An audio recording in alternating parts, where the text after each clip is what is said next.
So nice to be with you today. Looking forward to our conversation about all things open finance. You ready to have a chat?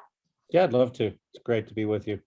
Okay, so you have said that consumer permission data is the future of lending. Let's start with why you say that.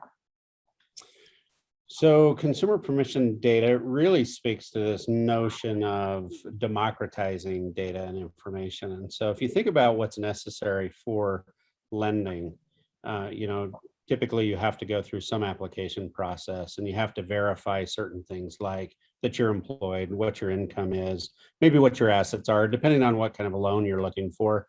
And then typically there's some kind of a scoring process that's used with respect to that. So, in the past, we did our very best to pull whatever information we could, whatever was posted, whatever was delivered to, for example, the bureaus, Yep. credit bureaus and the like. Usually that was relatively limited because it was limited to whatever debt I had at the time. It didn't really give me a view of, what my capacity was when you tied other things in.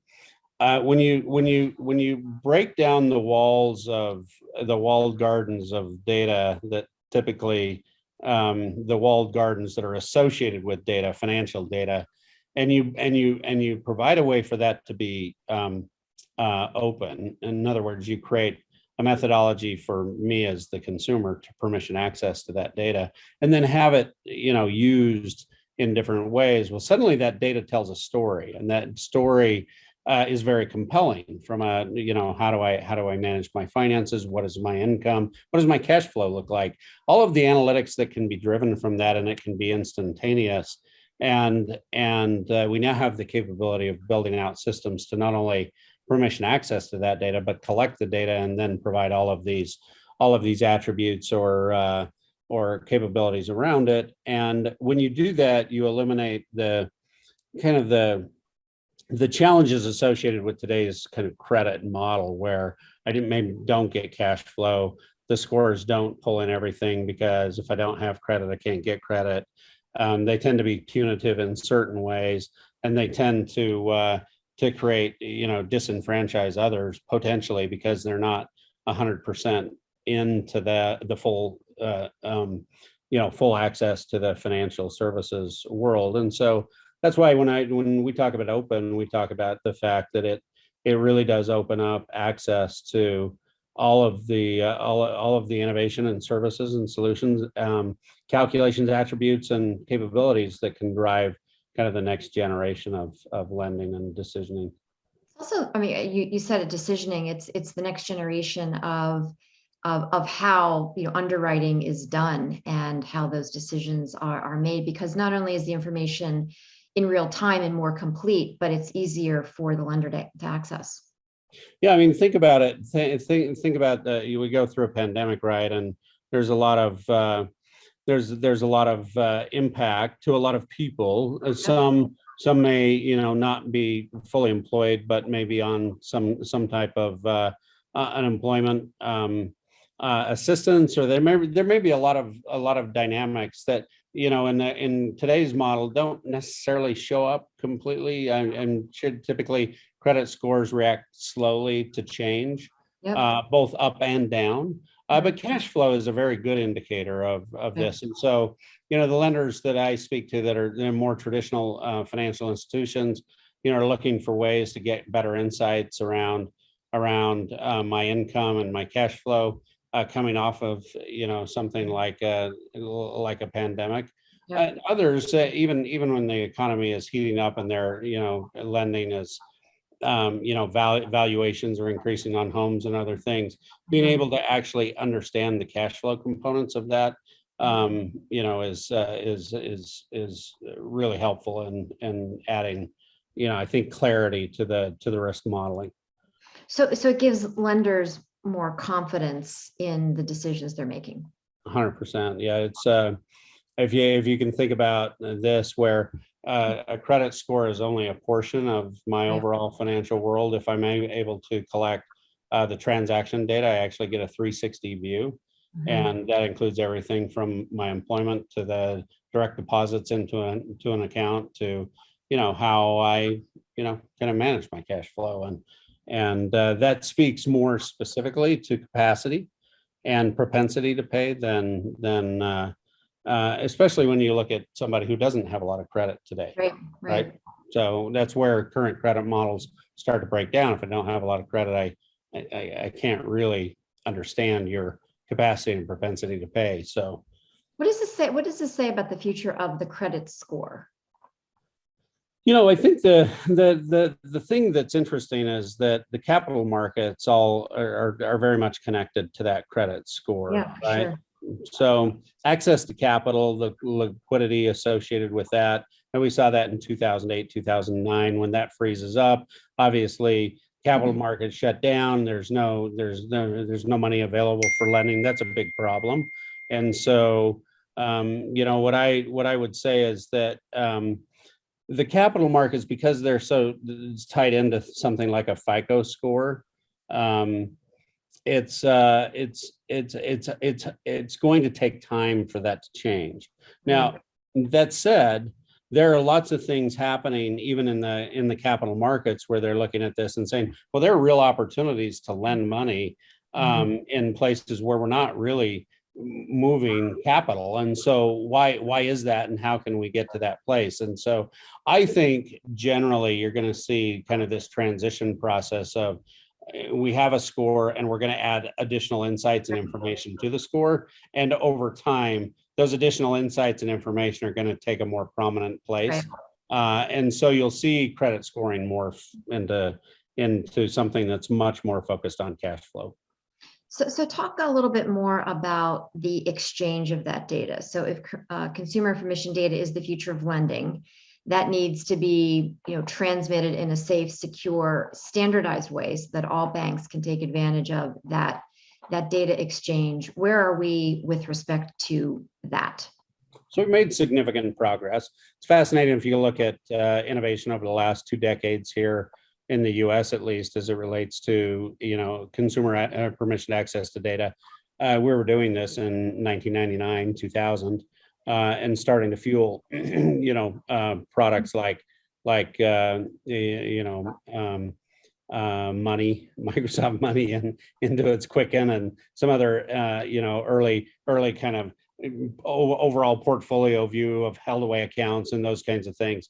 And in that world, it was all about collecting credentials and not transferring the data really in any kind of a specific data format. Fast forward to today. 3 years ago, we rolled out the Financial Data Exchange. We now have 200 members. It includes all the largest banks in the U.S., most of the large fintechs, payment network providers, and a host of other financial services organizations, all coming together to define standards that allow us to safely and securely access and transfer the data. It's all about building in direct data access through APIs, using authentication methodology that allows the bank to authenticate who I am before they pass my data to a permissioned third party. And then rather than the third party having and holding credentials, I'm actually getting a token from the bank and accessing that data through a backend data store, which is inherently much more secure than collecting and housing credentials. So the industry is moving at pace. Finicity has signed more data access agreements than anyone else, and honestly, today more than 65% of our overall data access traffic is running across those types of integrations.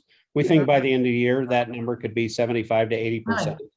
And so that's the pace at which we're moving.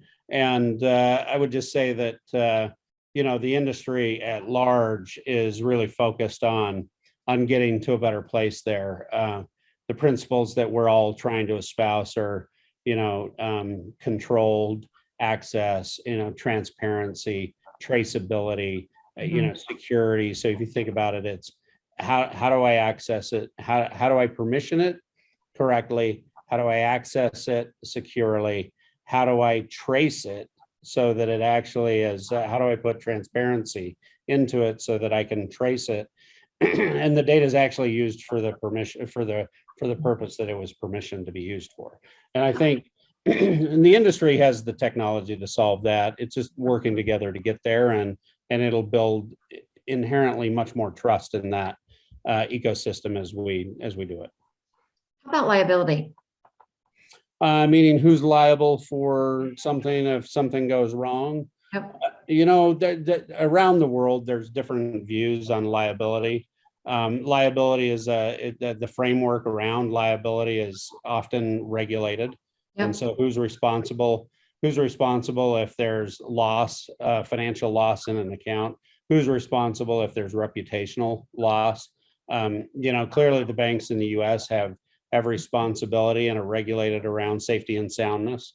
And so that's why banks would be concerned about how, you know, third parties might access data.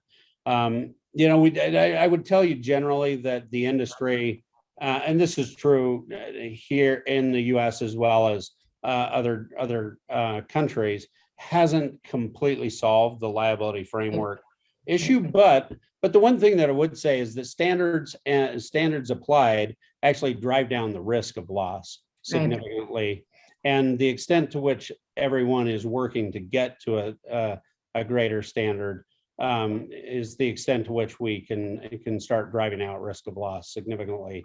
And I think it's just going to continue to take conversations with industry and regulators and you know, interested parties in the space to get to a place where we have an appropriate allocation of risk and an appropriate liability framework that continues to power this. I mean, as you point out, there is regulation today, which holds the banks liable for something that may go wrong.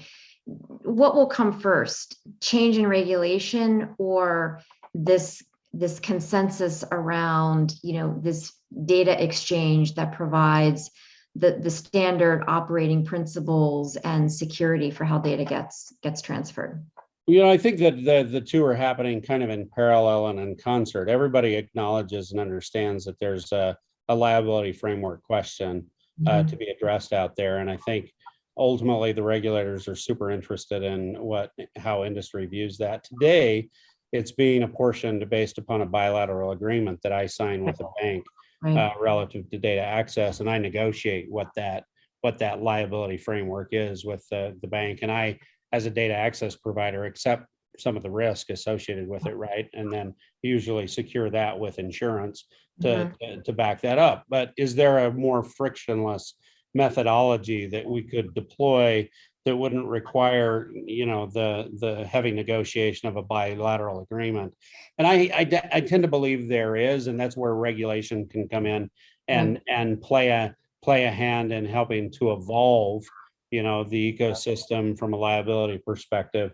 20 years ago, nobody was thinking about this either from the tech side or from the regulator side. But today, you know, we're very much involved in that conversation. I don't think regulators want to step in and create, you know, unnecessary friction to the ecosystem. At least, you know, here in North America, where you know, they tend to be fairly watchful and then come in on a pretty thoughtful basis. But I also think that you know, they understand and see some of the friction points that likely need to be addressed. And I think there's a lot of good conversation taking place around those things today. Well, I'm particularly since the administration wants to see data portability, data accessibility increase, but only until, you know, those issues are resolved and there's a framework and a way of doing that, I think, will the ecosystem be comfortable. As you describe the evolution of the financial data exchange and the exchange of data, how does that change the dynamics between third parties and the financial institution and the consumer in terms of trust, in terms of the relationship between the bank, the consumer, and the third party? Do you have any thoughts on that? Yeah, I think you know, like in all kind of you know, technical advancements that we've seen, you know, over time, that the evolution of discussion, the evolution of standards, and then the application of standards to meet a particular problem, typically, if done well, if done thoughtfully, really can help move an industry forward in a major way. So, definitely in these cases where you see the need for a heavy or a significant amount of interoperability, standards can come in and play a significant role. Once we get into standards discussions, we tend to get into conversations around, well, what are the use cases? How do those interplay with different components of the overall ecosystem? What kinds of things do we need to be thinking about? Whether it's on the payment side or the financial management, wealth management, or lending side, and how do we think about evolving the standards to kind of create solutions around that? Every time that you get to a place, I think in technology,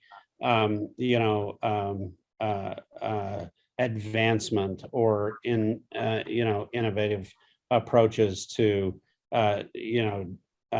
getting to a better place in an industry, and I would use the word disruption, Right. because that's typically what we would do with technology. We disrupt the old and kind of roll out the new.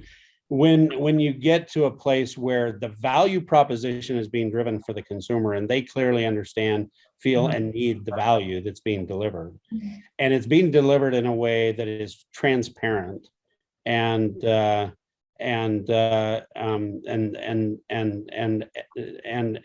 way that doesn't create additional risk for them, and the companies that are involved in providing that value are able to create growth in revenue and value themselves, then you've kind of built a momentum around a technology advancement that starts to stand the test of time and continue to accelerate. I think we're definitely at that place with open finance, open banking. Austin, it's you'd still have here a lot of people say it's still the wild, wild west and open banking and open finance. But if I compare it to where we were 3 or 4 years ago, we've come miles. Yep. Oh, yeah.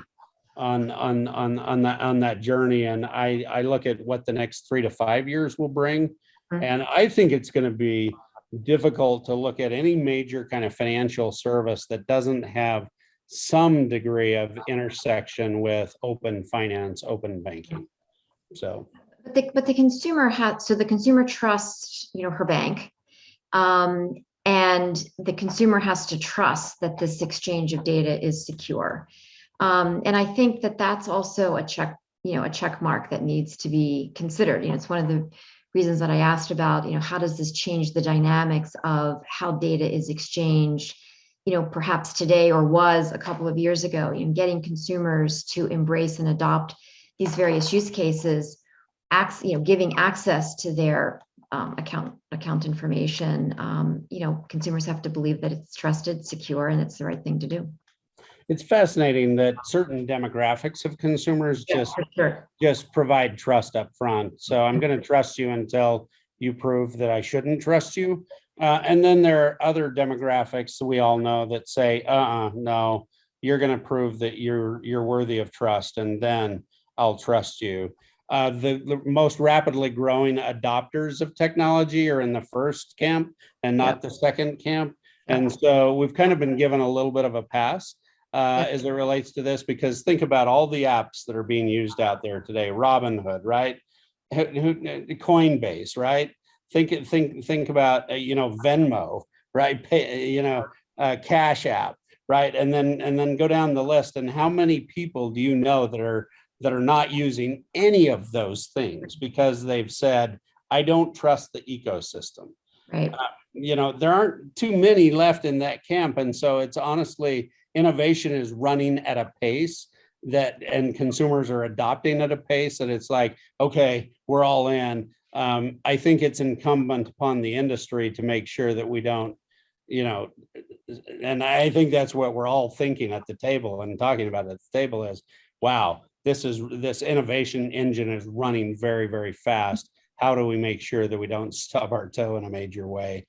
We're actually blocking and tackling along the, not to put too much of a football, it is an opener coming right around the corner, in the right way, so that we can actually control the game, right? And that's where I think that's where I think our focus is right now. You're not going to slow down this innovation engine. Right. I look at places like Brazil where PIX took off, Yep. and you know, overnight, 6 months, and they had 75 million people using that, right? And some of what I'm seeing in Europe and Australia, different places, US is certainly led in that regard, but all of these other countries are running at breakneck pace.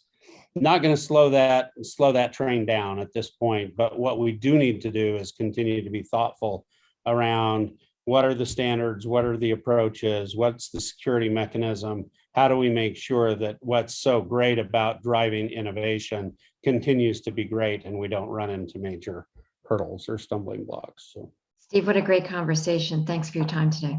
yeah, I really appreciate it. Thank you.